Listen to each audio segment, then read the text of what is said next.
वरिष्ठ जेल अधीक्षक वीरेज राज शर्मा ने बताया कि मुस्कान और साहिल से मुलाकात करने के लिए कोई नहीं आया। जेल में दोनों को योग कराया जा रहा है। मुस्कान को सिलाई का काम या अन्य कोई रोजगार दिया जाएगा।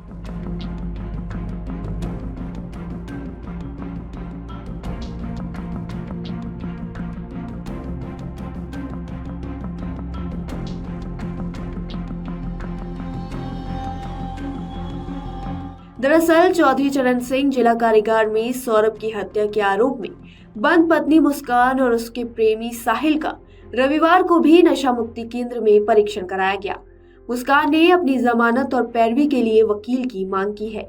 फिलहाल साहिल ने जेल अधीक्षक से अभी अपनी जमानत कराने से इनकार किया है। मुस्कान का प्रेगनेंसी टेस्ट भी कराया जाएगा।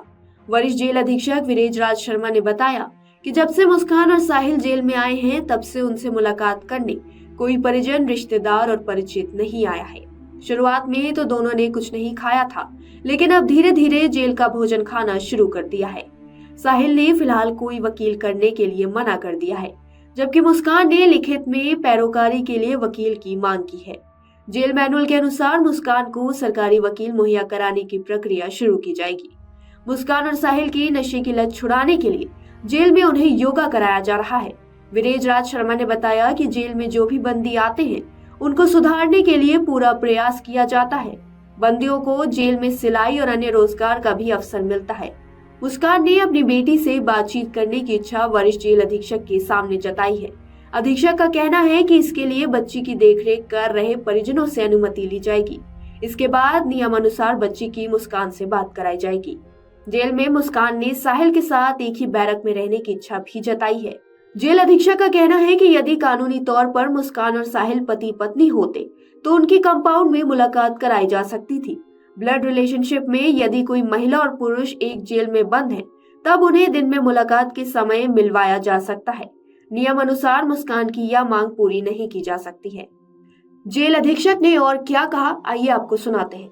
देखिए, 3 दिन पहले आए थे। आने वाले समय पे उन्होंने कहा था हमको साथ या पास वाली बैरक में रखा जाए, तो उनको बता दिया गया कि जेल में जो व्यवस्था है उसमें पुरुष और महिला बैरक का आपस में कॉन्टेक्ट ही नहीं होता, बिल्कुल पृथक होती हैं, तो दोनों को पृथक रूप से रखा गया है। स्वास्थ्य परीक्षण के तहत पाया गया कि नशे के आदी हैं, जैसा कि आप लोगों ने भी बताया नशे के आदी हैं, तो डॉक्टर से उनका स्वास्थ्य परीक्षण कराया गया। कारागार में नशा किसी भी तरह से प्राप्त नहीं हो सकता। जो भी विड्रॉल सिम्टम उसकी दवाई दी जा रही है।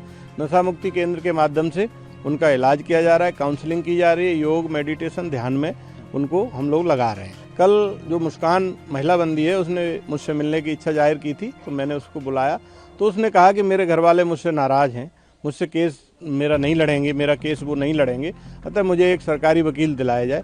देखिए, 3 दिन पहले आए थे। आने वाले समय पे उन्होंने कहा था हमको साथ या पास वाली बैरक में रखा जाए, तो उनको बता दिया गया कि जेल में जो व्यवस्था है उसमें पुरुष और महिला बैरक का आपस में कॉन्टेक्ट ही नहीं होता, बिल्कुल पृथक होती हैं, तो दोनों को पृथक रूप से रखा गया है। नंबर 1। नंबर 2, चूँकि ये जो भी कोई भी बंदी आता है उसको हम स्वास्थ्य परीक्षण कराते हैं। स्वास्थ्य परीक्षण के तहत पाया गया कि नशे के आदी हैं, जैसा कि आप लोगों ने भी बताया नशे के आदी हैं, तो डॉक्टर से उनका स्वास्थ्य परीक्षण कराया गया। जो नशे के विड्रॉल सिम्टम्स होते हैं, कारागार में नशा किसी भी तरह से प्राप्त नहीं हो सकता। जो भी विड्रॉल सिम्टम उसकी दवाई दी जा रही है। नशा मुक्ति केंद्र के माध्यम से उनका इलाज किया जा रहा है, काउंसलिंग की जा रही है, योग, मेडिटेशन, ध्यान में उनको हम लोग लगा रहे हैं। हमारा प्रयास ये है कि आम बंदी उनसे दूर रहें, बार बार उनके केस के बारे में न पूछें। कल जो मुस्कान महिला बंदी है उसने मुझसे मिलने की इच्छा जाहिर की थी, तो मैंने उसको बुलाया, तो उसने कहा कि मेरे घर वाले मुझसे नाराज़ हैं, मुझसे केस मेरा नहीं लड़ेंगे, मेरा केस वो नहीं लड़ेंगे, अतः मुझे एक सरकारी वकील दिलाया जाए। इसी के तहत एक प्रार्थना पत्र लेकर के हम लोग माननीय न्यायालय को भेज रहे हैं, क्योंकि बंदी का ये अधिकार होता है। यदि कोई बंदी कारागार में निरुद्ध है और उसके पास निजी अधिवक्ता नहीं है तो हम उसे सरकारी वकील दिलवाते हैं। इसके तहत हम कार्रवाई कर रहे हैं। सर, आप बता रहे हैं कि जब वो यहाँ पर आए थे जुडिशियल कस्टडी में, तो दोनों ने साथ साथ रहने की डिमांड की थी। ये बात सही है, आप सही कह रहे हैं कि वो डिमांड की थी, लेकिन उनको जेल का कोई प्रक्रिया जो होती है रहने की वो पता ही नहीं था, क्योंकि जेल में महिला जेल और पुरुष जेल का कोई आपस में कॉन्टेक्ट ही नहीं होता। महिला में महिलाओं की, बंदी रक्षकों की, महिला डिप्टी जेलर की ड्यूटी रहती है। पुरुष जेल में बिल्कुल अलग होती है, जो कि आपस में लगभग आधा किलोमीटर दूर हैं, कोई संपर्क ही नहीं होता। तो उनको बता दिया गया जेल की प्रक्रिया कि यहाँ पर साथ साथ या पास पास नहीं रह सकते, तो उनको समझा दिया गया, उसके बाद वो मान गए। सर, एक सवाल ये है कि आप बता रहे हैं दोनों ड्रग्स के आदी हैं, तो क्या सर इन लोगों ने डिमांड की ड्रग्स की, और क्या इनको डॉक्टर से परामर्श कराया गया सर? ये बात सही है कि वो ड्रग्स की डिमांड तो नहीं की, लेकिन चूंकि डॉक्टर कोई भी बंदी आता है तो स्वास्थ्य परीक्षण करता है। डॉक्टर हमें बताता है कि ये बंदी नशे का है, तो उसको एक तो नशा मुक्ति केंद्र में उपचार कराया जाता है। दूसरा, जो विड्रॉल सिम्टम आते हैं काफ़ी दिनों से, यदि बंदी नशा ले रहे होते हैं, काफ़ी बंदी इस तरह के आते हैं, तो उनका हम जो विड्रॉल सिम्टम रोकने के लिए उपचार है, दवाइयाँ हैं, वो भी दी जाती है। तो उनको दवाइयाँ दी जा रही हैं। अब उनकी धीरे धीरे दिनचर्या सामान्य हो रही है। योग, ध्यान और मेडिटेशन के माध्यम से जो कारागार का सुधारात्मक रवैया और सुधारात्मक काम है, उसके तहत 10 से 15 दिन में उनकी नशे की आदत छूट जाएगी। दोनों ही सर नशे कर रहे हैं? जी, दोनों को दवाइयाँ दी जा रही हैं। सर इसके अलावा जिस तरह से मुस्कान ने डिमांड की सरकारी वकील की, तो क्या साहिल ने भी कुछ ऐसा बताया, या फिर उसी की फैमिली लड़ेगी केस? नहीं, साहिल से भी पूछा गया था कि आपको सरकारी वकील चाहिए, कि उन्होंने अभी निर्णय नहीं लिया है।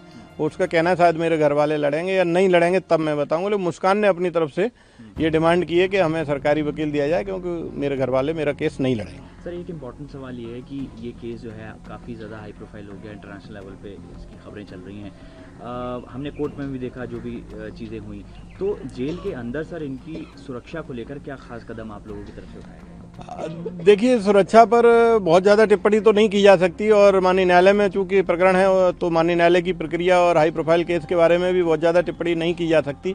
मैं सिर्फ इतना कहना चाहूँगा कि हम CCTVs के माध्यम से, महिला बंदी रक्षक और पुरुष बंदी रक्षकों के माध्यम से, महिला डिप्टी जेलर और पुरुष डिप्टी जेलर के माध्यम से, दोनों जेलरों के माध्यम से, और मैं स्वयं सुरक्षा का पूर्ण ध्यान रख रहे हैं। तो सुरक्षा के ऊपर पूरी निगरानी रखे हुए हैं। प्रयास ये किया जा रहा है कि आम बंदियों से अभी ये थोड़ा सा अलग रहें, बार बार बंदी इस तरह की बातें न पूछें और बार बार उनको केस के बारे में और ये सब याद न दिलाएं, ताकि डिप्रेशन और फ्रस्ट्रेशन लेवल कम रहे। क्या अलग अलग सर सेल में रखा गया है, मतलब सिंगल ही है, या फिर इनकी नहीं, अन्य बंदियों के साथ ही रखा गया, लेकिन थोड़ा सा पृथक और बातचीत कम करने के लिए निर्देश दिए गए हैं, ताकि बार बार इसी विषय पर चर्चा ना हो। अगर आप ये वीडियो YouTube पर देख रहे हैं तो हमारे चैनल को सब्सक्राइब करें और बेल आइकन को दबाना ना भूलें। अगर आप Facebook पर ये वीडियो देख रहे हैं तो हमारे पेज को लाइक करें।